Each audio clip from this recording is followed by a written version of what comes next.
известнейший наш художник Владимир Глебович Литвин, господи, простите, пожалуйста, Виктор Глебович Литвин, ваш список регалий огромный, даже не буду даже озвучить. Вот вам просто очень повезло сегодня, вот что я хочу сказать.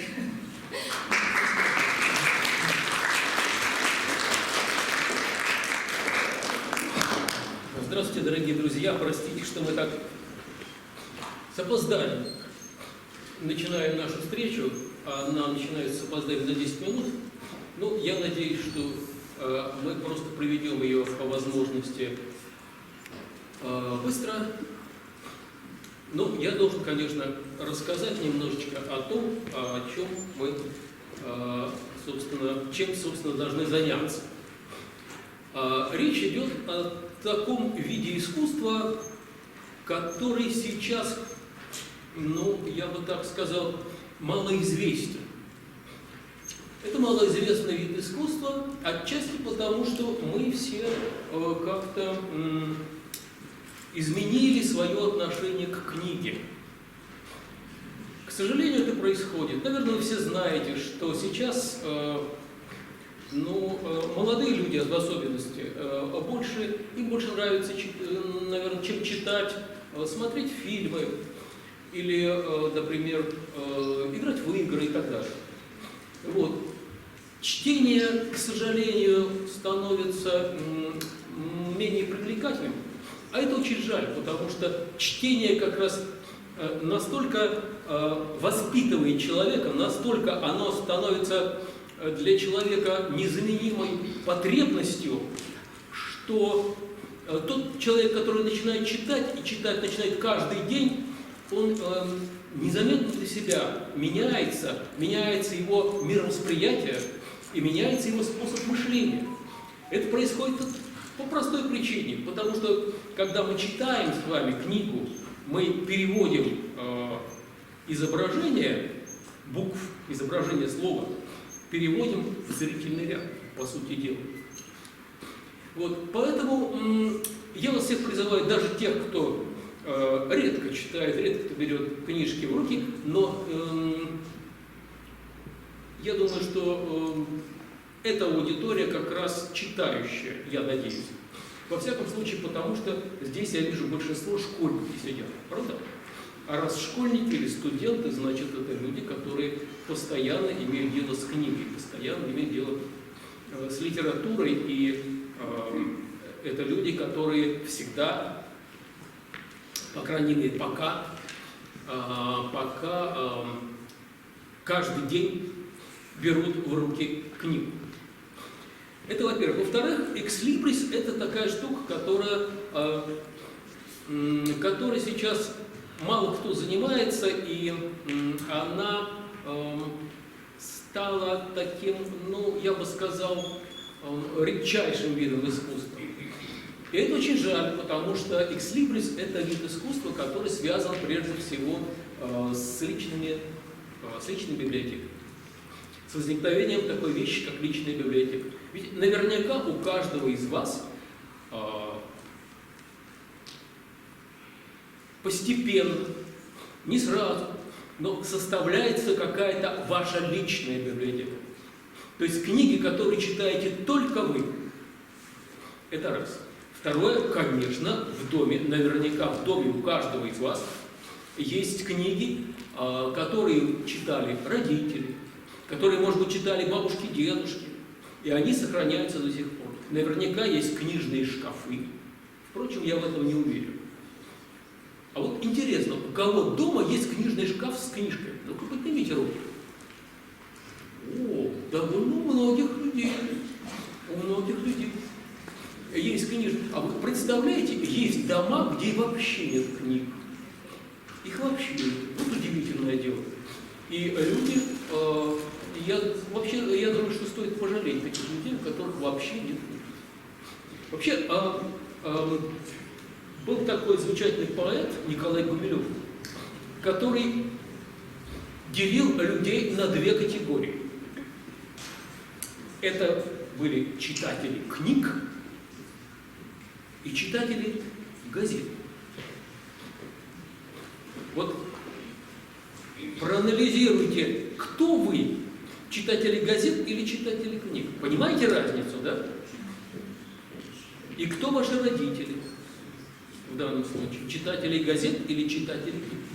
Это совершенно разные категории, это совершенно разные группы людей, которые занимаются разными вещами и у которых разные интересы. Это интересно. Подумайте об этом. Кто такие читатели книг и кто такие читатели газет? Как правило, читатели газет редко читают книги. Бывает и наоборот, читатели книг редко читают газеты. Так вот, мы должны заняться экслибрисом. А что такое экслибрис? Экслибрис – это книжный знак. То есть это этикетка, которая приклеивается в книгу, в личную книгу. Этикетка, на которой указано, чья это книга. Тут все очень просто, казалось бы. Да? Если вы берете в библиотеке книгу, то вы видите, там есть штамп. И на этом штампе написано: библиотека такая, такая, такая, такая. Да? И вот. По сути дела, этот штамп и есть экслибрис. Но дело в том, что в отличие от штампа, экслибрис – это художественное произведение. И экслибрис – это произведение, это изображение, которое не только указывает на владельца книги, но это изображение создает нечто большее. Кроме того, что там указано, чья это книга, там, как правило, есть еще дополнительная информация. И эта информация художественная, образная. Вот здесь, за моей спиной, вы видите один из первых экслибрисов. А, кстати, вообще, что за странное слово экслибрис? Что это за странное слово? Вы знаете, дело вот в чем, что это не просто слово. Это слово, состоящее из двух слов, на самом деле, из двух латинских слов. Ex – это из, libris – книг. То есть переводится очень просто. Из книг. По латыни. Ex libris. Дело в том, что эти два слова у нас в нашей жизни, они слились в одно. Поэтому мы так и называем этот вид искусства ex libris. По-русски говоря, из книг. Иногда пишут библиотека такого-то. Иногда пишут книги такого-то. Книги Миши Иванова, например. Вот. Этот вид искусства достаточно древний. Конечно, естественно, он появился тогда, когда появились книги, само собой. Вот. А первые книги, где они появились, кто знает? Самые-самые первые книги.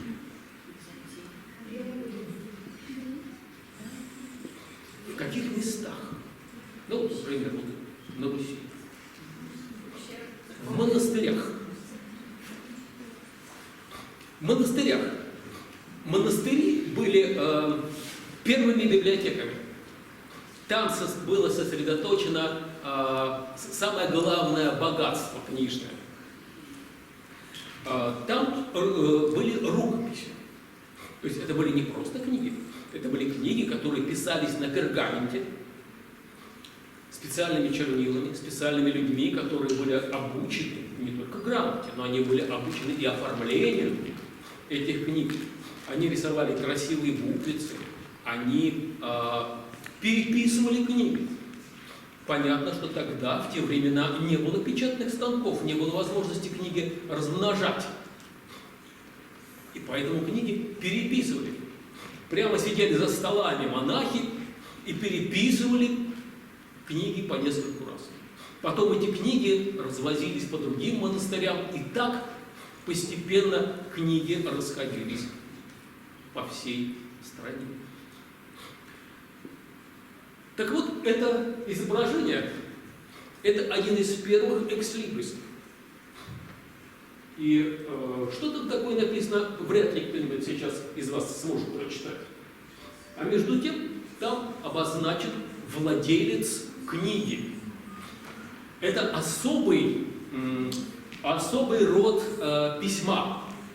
Он называется вязь. Почему он так называется? Потому что буквы там связаны между собой. На Руси существовало несколько видов рукописного шрифта. Это был устав, потом чуть позже пришел полуустав, это такие названия. Но была еще вязь. Это был удивительный вид письма. О нем можно очень долго рассказывать, и вообще это очень интересно. Это был удивительный вид письма, где буквы превращались в орнамент. И при этом их можно было прочитать. Так вот здесь написано «Священно инок Досифей». Это был игумен монастыря и владелец книги. Это экслибрис, который был выполнен вручную, то есть был художник, который нарисовал все, который нарисовал вот этот замечательный книжный знак. Чуть позднее, конечно, экслибрисы изменились. Появилась печатная техника.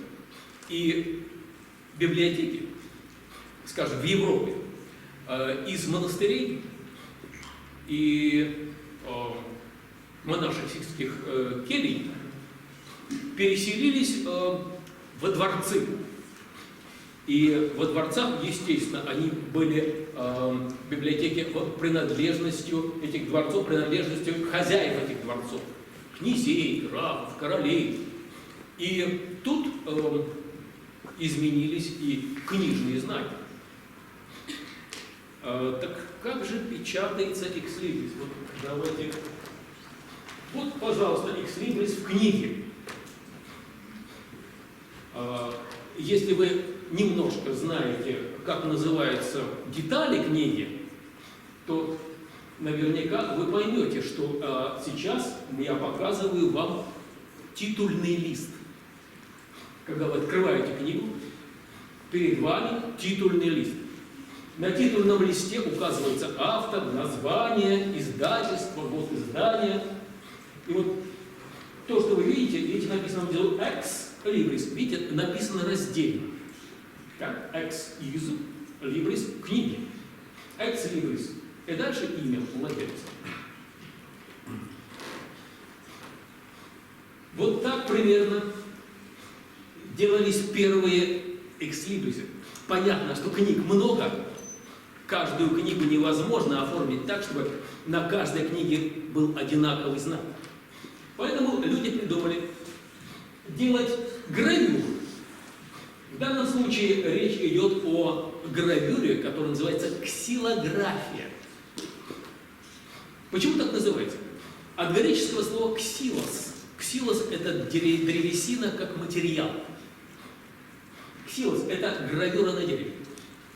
Она делается, это довольно трудоемкая штука, когда специальными стаместками вынимаются из полированной доски, от шлифованной доски, вынимаются те места, которые при печати должны быть белыми. То есть остаются только те места, с которых краска переходит на бумагу, которые закатаны черной краской. Ксилография, запомните название. Вот так делались первые. Вот, пожалуйста. А это, кстати, уже не ксилография, а это линогравюра. Это гравюра на линолеуме. Это более доступный материал, и он более легкий, поэтому каждый из вас вполне может сделать линогравюру. Вот такие вот стамесочки, которые называются штихеля, штихель. Эти штихеля, они продаются, их можно купить и заняться линогравюрой. Это очень интересно. И самое главное, это ни в коем случае не заменяет рисунок кистью, не заменяет рисунок пером и так далее. Тут есть своеобразие, а своеобразие оно диктуется чем? Сопротивлением материала. Это очень интересно делать, но, конечно, это надо делать не из бухты-барахты, а по эскизу. Это печать с металлической основой. То есть это с левой стороны это афорт, с правой стороны это так называемая сухая игла, когда полированная металлическая дощечка обрабатывается таким образом, на ней выполняется рисунок.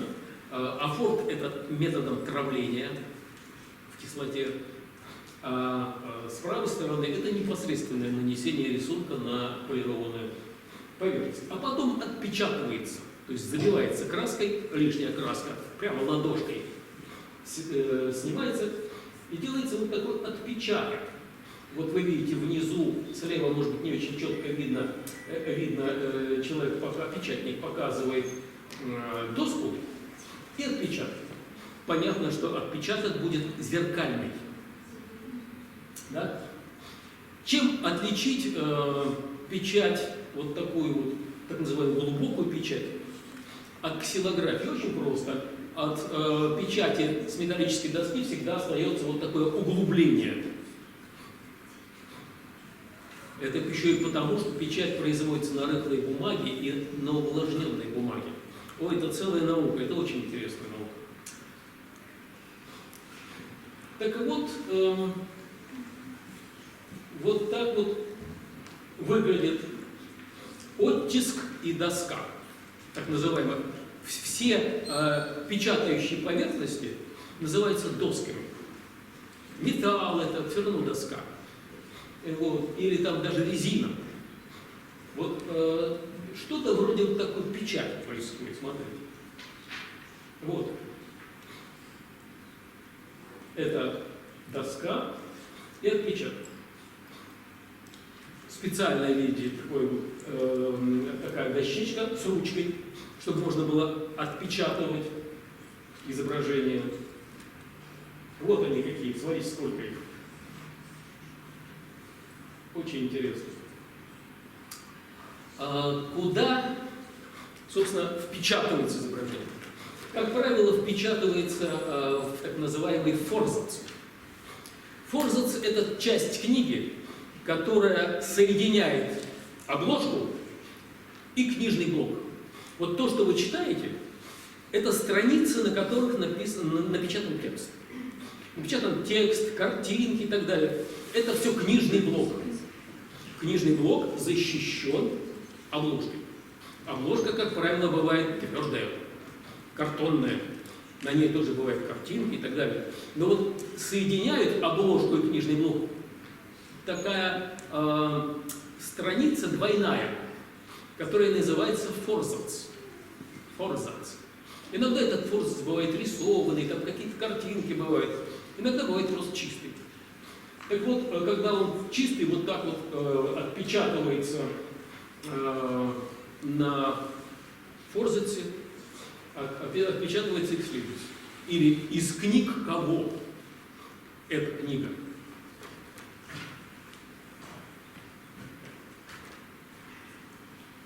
Так.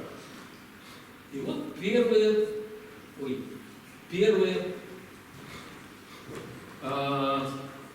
экслибрисы. Они выглядели вот так. Это были гербы. Естественно, я уже сказал об этом, что первые экслибрисы были сначала в монастырях, а потом это были библиотеки во дворцах. Это были библиотеки богатейших людей, самых образованных людей страны. Как правило, это были дворяне, князья, графы, это были родственники короля, сам король или царь. И вот у каждого дворянина обязательно был герб. Да? Наверное, вы слышали об этом. У каждого дворянина был герб, и на этом гербе изображалось, как правило, либо какое-то животное, либо какие-то элементы, говорящие о основных качествах владельца, в иносказательном смысле. Это могли быть звезды, могло быть оружие, силуэт воина, львы, вот скажем, вот. Это герб князя Юсупова. посмотрите. Лев, который держит стрелу в своей пасти, а в середине герб. В середине герб, здесь, видите, полумесяц, 4 звезды и корона. Вот. Иногда, даже как правило, на гербе помещался еще и девиз. Девиз – это краткое изречение, которое является главным для владельца. Вот подумайте, есть ли у вас девиз? Девиз – это изречение, с которым вы живете всю свою жизнь. Это самое главное изречение в вашей жизни. Это девиз. Вот, например, с левой стороны девиз таков: в порядке сила. Это девиз рода.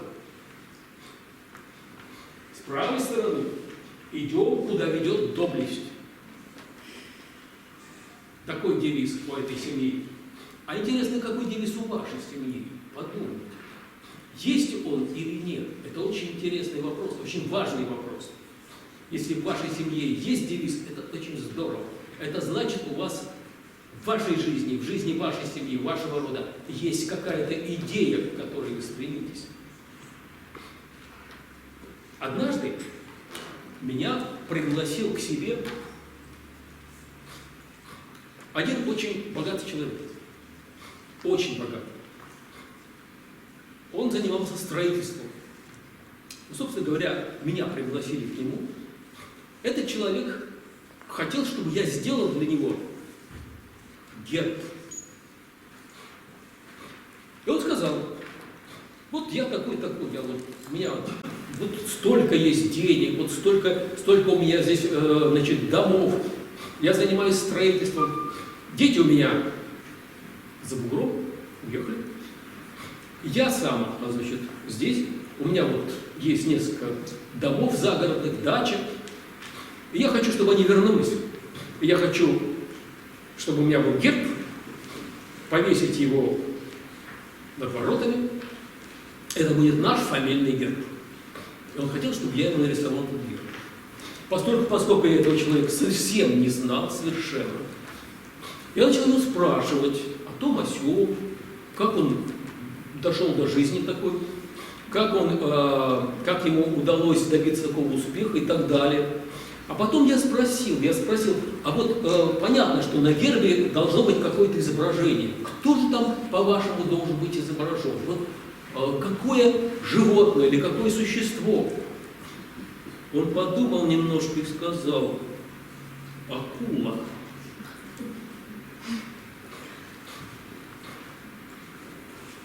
Я так растерялся, немножко торопел.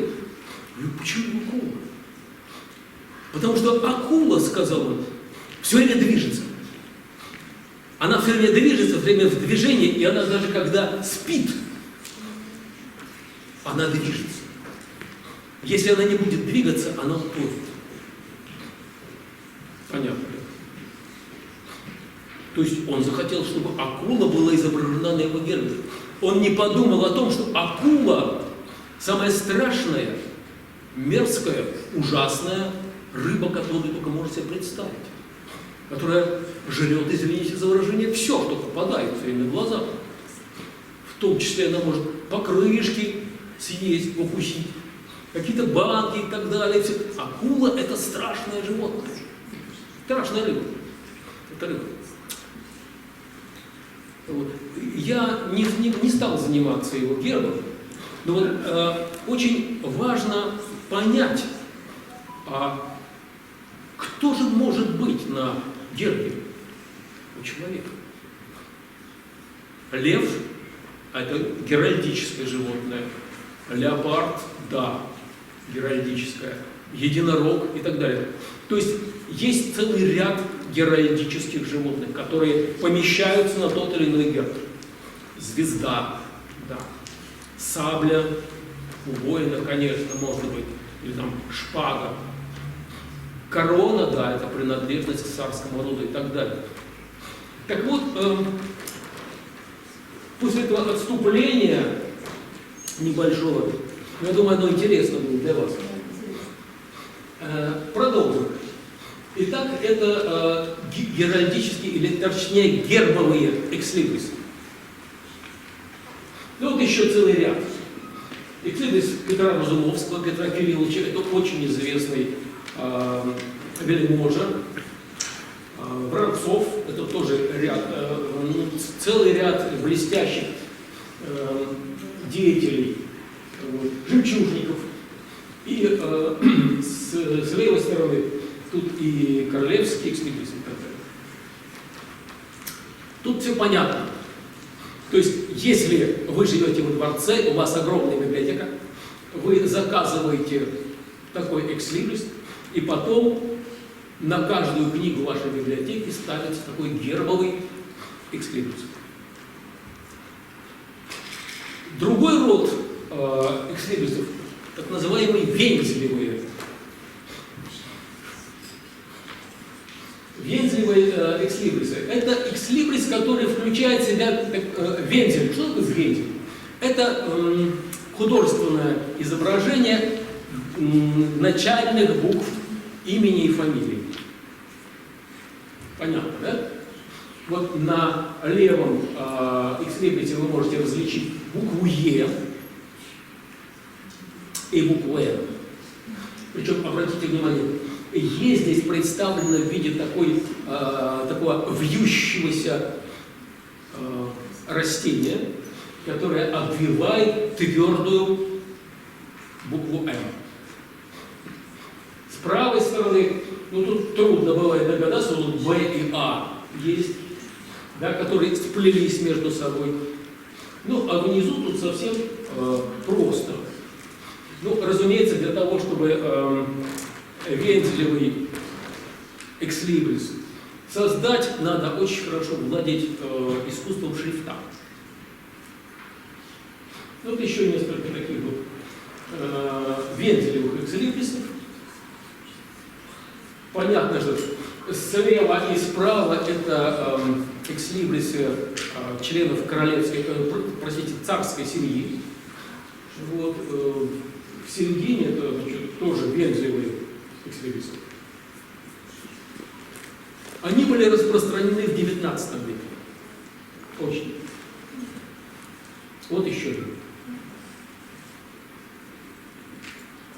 Вот сколько, смотрите.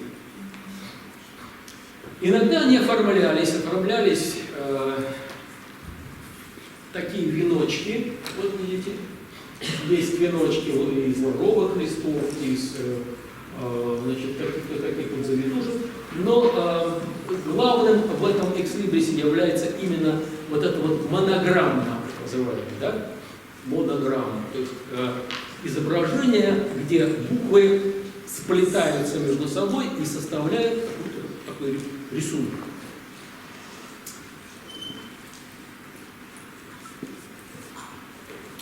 Но третий вид, самый распространенный, это сюжетный экслибрис.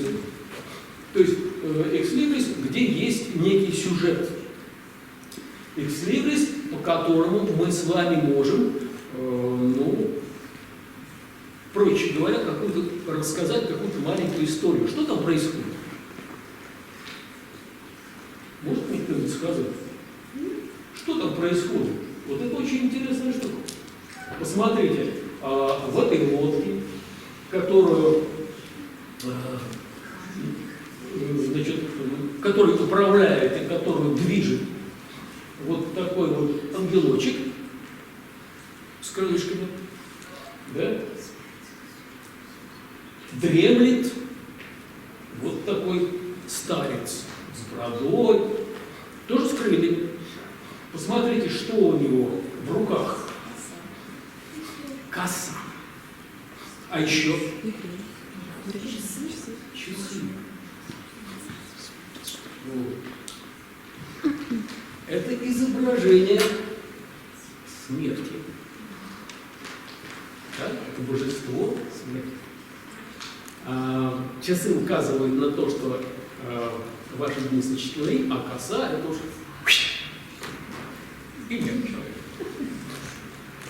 Ну вот.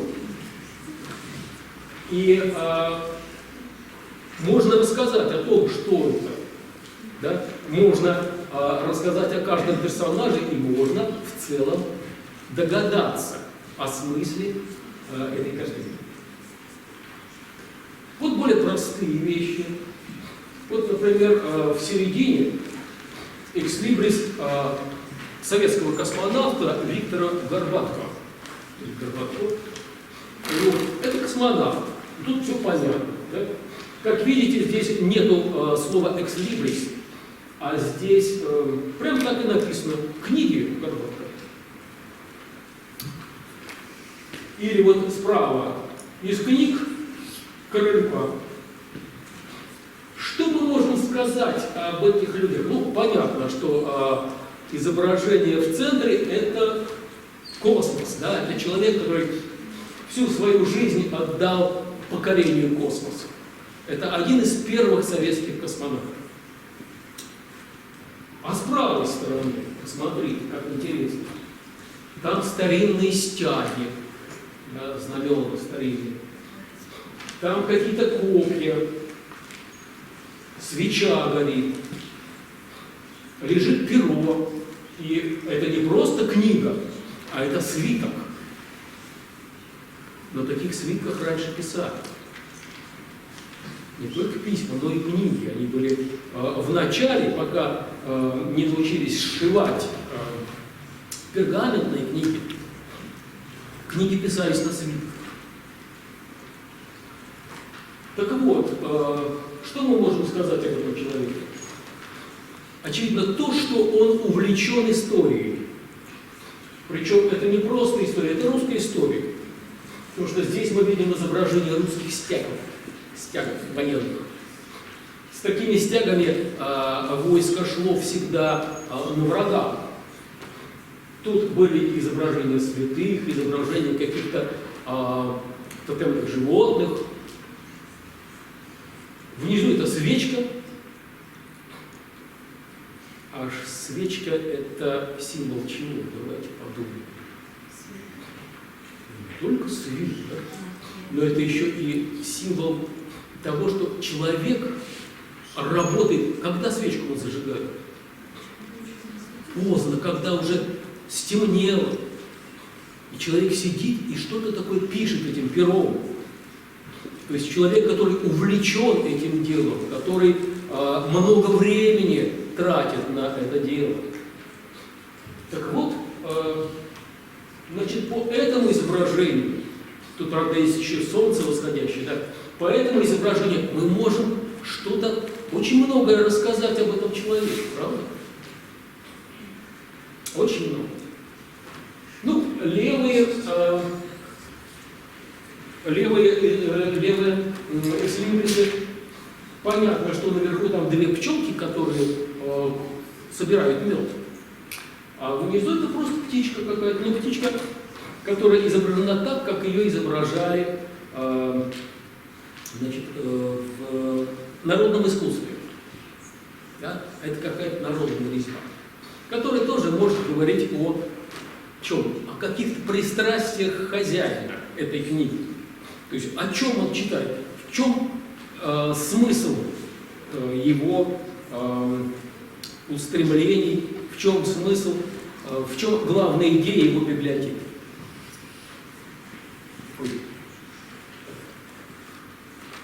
Вот. Конечно, больше всего на таких изображениях, на экслибрисах попадается изображение книг. Это само собой понятно. Да? Ну что изображает на экслибрисах? Ну, конечно, книги. Конечно, книги.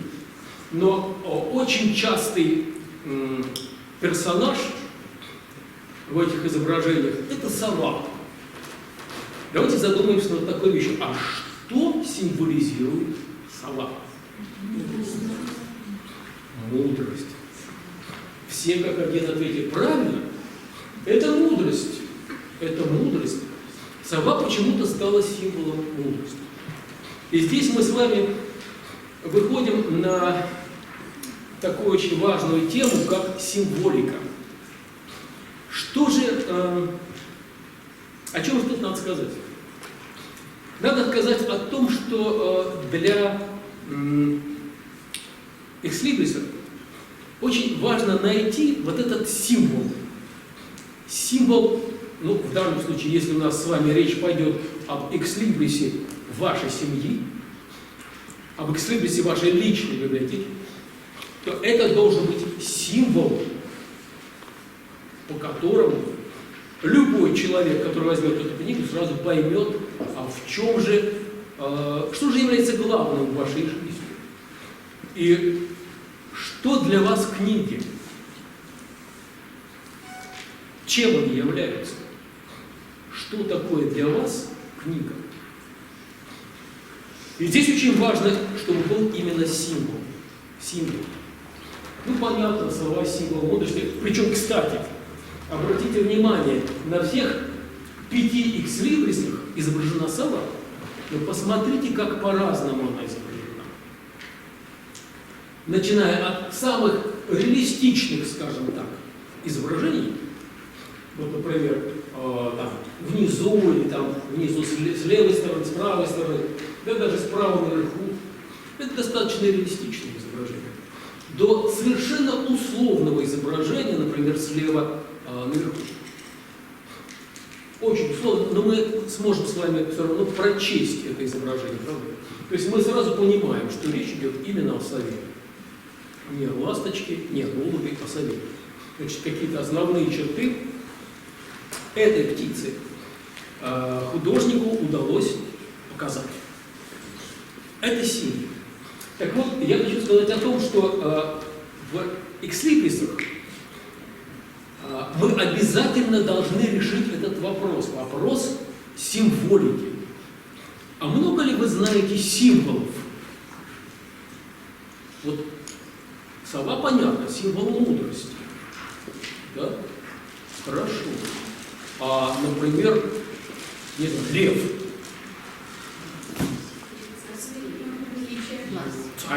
Царственность, правильно, еще. А? Властность, правильно. Еще. Величие, пожалуй. Сила, конечно. А еще? Гордость, безусловно.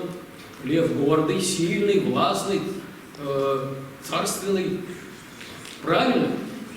Вот. То есть качества, человеческие качества, мы приписываем животному. Да? И изображая животное, мы говорим об этих качествах. А скажем, ласточка. Легкость. Скорость, правда? Скорость полета, свобода и так далее. То есть каждому символу, каждый символ, точнее, он что-то говорит о наших качествах. О качествах владельца этого экслибриса, этого изображения. Вот. Это очень важный разговор. Он, кстати сказать, важен даже, знаете, в отношении вообще искусства. Вот в живописи, например, немножко в сторону отойду, когда вы смотрите на картину, учтите, что на картине, на хорошей картине, нет ни одной случайной детали. Там всегда любая деталь о чем-то говорит. Любая.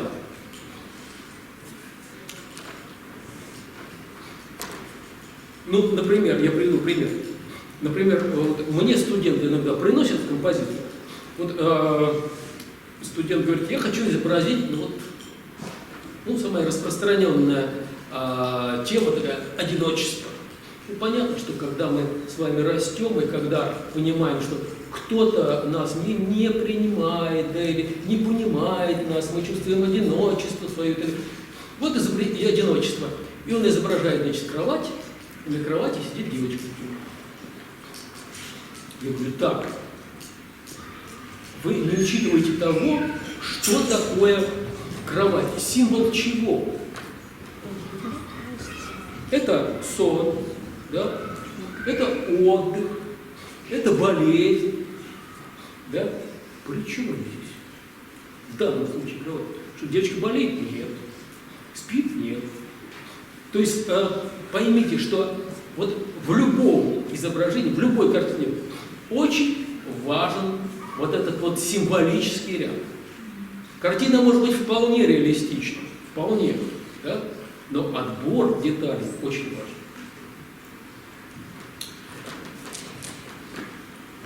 И вот еще несколько таких сюжетных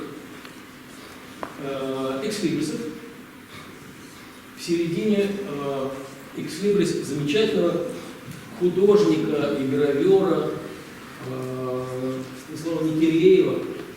Смотрите, как замечательно увязаны карандаш, кисточка и еще что? Ну, бабочка, понятно. А третий предмет вы не рассмотрели. Там есть еще третий предмет. Третье орудие художника. Это значит что? Это игла. Это игла вот как раз вот для гравюры на металле. Вот этой вот при помощи этой иглы художник рисует на металлической дощечке, чтобы потом, значит, сделать оттиск. Это игла гравера. Вот эти три предмета, которые наполняли, собственно, жизнь, составляли, ну, главное орудие в жизни художника, они изображены здесь в центре, и как бы, смотрите, из них вырастают прекрасные крылья. Это не какая-то конкретная бабочка, это просто сказочная бабочка. Это орудие художника, которое окрыляет вдохновение, которое окрыляет вот эту гениальность художника, которое позволяет произведениям этого художника устремляться ввысь, делает произведения этого художника воздушными. Они, вот кто не видел, очень жалко, если вы не видели произведения Никиреева, посмотрите, запомните эту фамилию.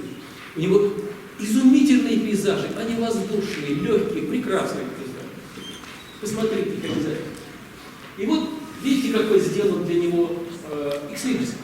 Кстати говоря, для него я хочу сказать вот о чем. Что вы вполне можете сделать экслибрис, например, не для себя, а для своего друга или подруги. Дело в том, что со стороны очень часто бывает виднее самая главная черта в человеке. Вот когда мы смотрим на человека со стороны, да, мы понимаем, что вот она вот такая, допустим, моя подруга вот такая, она немножечко заносчивая, например, да, она очень любит, ну, например, мир-моды, да, или любит свою кошку и так далее, и так далее. Вот. И мы можем составить представление о ней как о человеке. И поэтому нам легче бывает оценить этого человека и сделать вот такое вот символическое изображение для него. Что мы здесь еще видим? Видим еще одну бабочку, ну это просто бабочка. Да? С левой стороны очень красивый старинный экслибрис, смотрите, с двумя величественными такими павлинами. Внизу очень красивая раковина. А что в ней? Если там жемчуг, не знаю. Откроется она, и будет ли там жемчужина, как знать. А с правой стороны это человек, который выписывает букву, посмотрите, как ручкой, стеблем розы. Тоже очень символичная вещь. Ну, а это понятно, это Мэри Поппинс. Наверное, все читали эту книгу. Волшебница, у нее есть свой характер. И, наверное, владелица этой книги, этой библиотеки, немножко похожа на Мэри Поппинс. Она такая же волшебница, и если она не летает на зонтике, то вполне возможно она обладает таким же удивительным характером. Ну, еще несколько экслибрисов я вам покажу, чтобы вас сильно не утомлять. Очень часто изображение дерева. понятно, что дерево, оно, вот посмотрите, в данном случае, это книга, которая выросла на дереве, да, и книга, которая отчасти, может быть, даже заслоняет это дерево. Ну, говоря по чести, конечно, все наши книги вырастают из деревьев, да, и понятно, что бумагу делают из древесины. Но здесь немножко другой смысл. Здесь дерево как символ жизни, дерево как символ какого-то ствола, из которого развиваются ветви в разные стороны, вот. Ну или здесь, вот посмотрите, тоже пчелы, вернее, пчела, которая села на цветочек, ну тоже достаточно ясный и такой прозрачный символ. А вот это целая картина. Это тоже экслибрис. Он достаточно старый уже, но посмотрите, я не знаю, видно вам или не видно. Вот видите вот эту конструкцию, да, из острых таких палок. Всем видно. Там внутри заключена фигура. Видно? Причем она да, девушка. Обнаженная девушка. И она так заключена в эту тюрьму из этих остроконечных палок. Она там тоскует, и там немножко тяжеловато, наверное, сидеть в этой клетке, такой достаточно страшной. За ней какой-то лабиринт, дальше какая-то горная страна, здесь башня. То есть это фантастический ландшафт и фантастическая ситуация. Это сюрреалистический экслибрис. Ну, если вам рассказывали по истории искусства, что такое сюрреализм, и если вы видели хотя бы одну картину Сальвадора Дали, вы меня поймете. Да? Сюрреализм не всегда возможно объяснить. Сюжеты сюрреалистических картин не всегда возможно объяснить. Но они всегда производят очень сильное впечатление.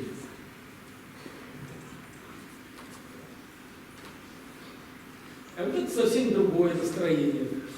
Если там мы видели человека, который заключен в клетку, то здесь посмотрите, как хорошо эта девушка.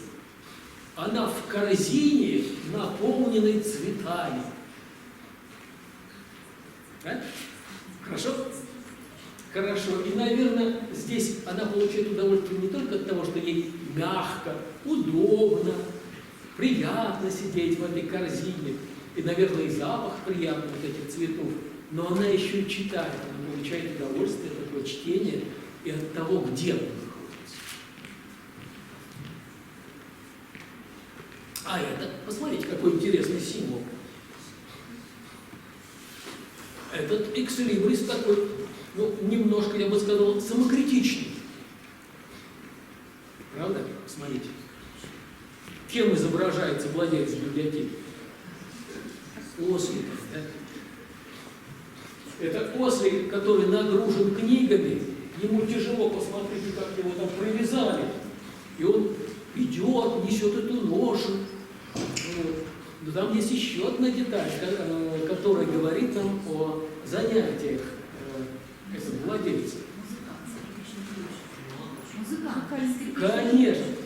Это скрипичный ключ. И тот, кто немножечко занимался, может быть, музыкой, тот сразу поймет, о чем речь. Там привязан скрипичный ключ. И вот, то есть мы можем догадаться о том, что владельцы, так, кто здесь?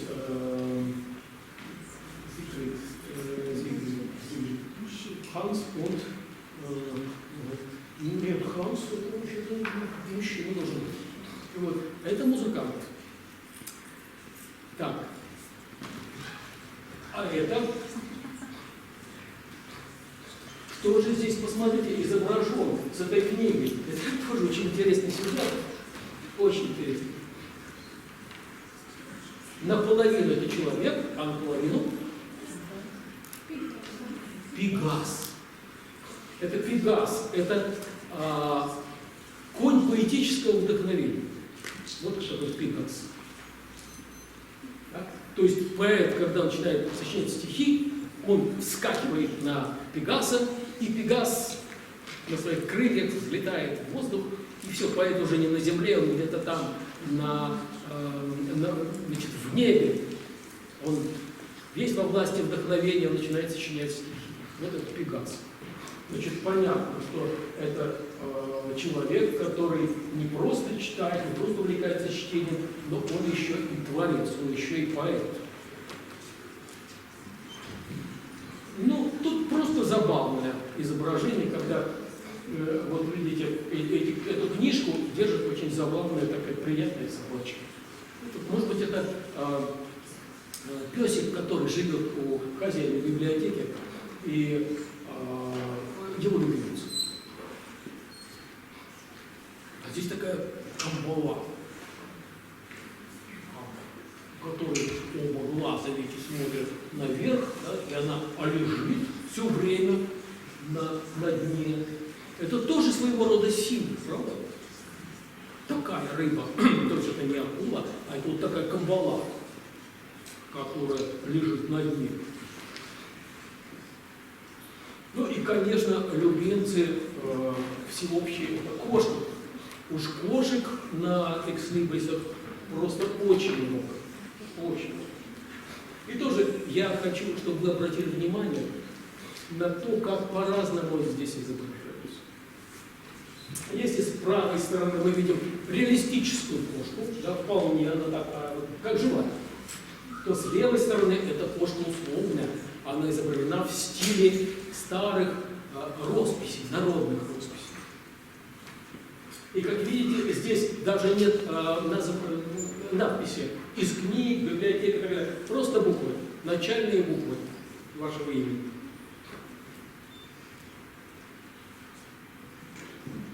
Ну вот тут такая мартышка, которая слушает музыку из граммофона. Еще быстро покажу сейчас. Несколько экслибрисов. Здесь видите фонарь. Книга как источник света, ну, света знаний, конечно. Дракон, вот понятно, что это любитель фэнтези. Да? Все любят фэнтези?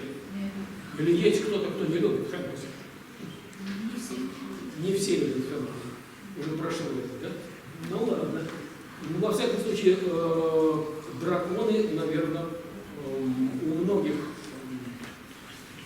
в фантазиях бывает, пролетает иногда. Ну и вот еще несколько вариантов таких экслибрисов. Это, между прочим, один и тот же экслибрис, да? Это несколько вариантов. Это поиск. Такой вот Дмитрий Лапшин. И вот посмотрите, здесь, собственно, что было задумано художником? Книга и черный кот. Вот посмотрите, как по-разному. С левой стороны так хитро выглядывает из книги. В центре просто сидит, поднявший хвост. А с правой стороны этот кот вскочил на стопку книг и смотрит на нас. И мяучит. Видите, он как ротик раскрыл, язычок высунул. Так вот, понятно. А, кстати, интересно, вот что вы скажете на то, что символизирует черный кот? Загадку. Да, а еще неудачу. Да, так вы думаете, что вот это вот такой неудачный, да, человек? А посмотрите, какой этот кот. Это не нежный какой-то кот, не ласковый, который ластится к вам, да, и такой вот уютный весь. Какой он? Есть у него характер? Есть, правда? А благодаря чему мы понимаем, что у него есть характер? Пластика, правда? Когда кошечка идет мягко, крадется, да, или мурлычет, или обвивается вокруг ваших ног, ложится, да, она такая ласковая, это одна пластика. Но когда мы видим вот такого кота, а это именно кот, обратите внимание, да? Наверное, никто не скажет, что это кошка или кошка. Это немножко другой характер, правда? Характер более такой решительный. Обратили на это внимание, да? Это очень важный вопрос. Благодаря пластике мы можем сказать о характере. То есть, если бы линии были вот какие-то вот такие вот плавные, наверное, мы бы сказали что-то другое. Но здесь мы понимаем, какой это культ.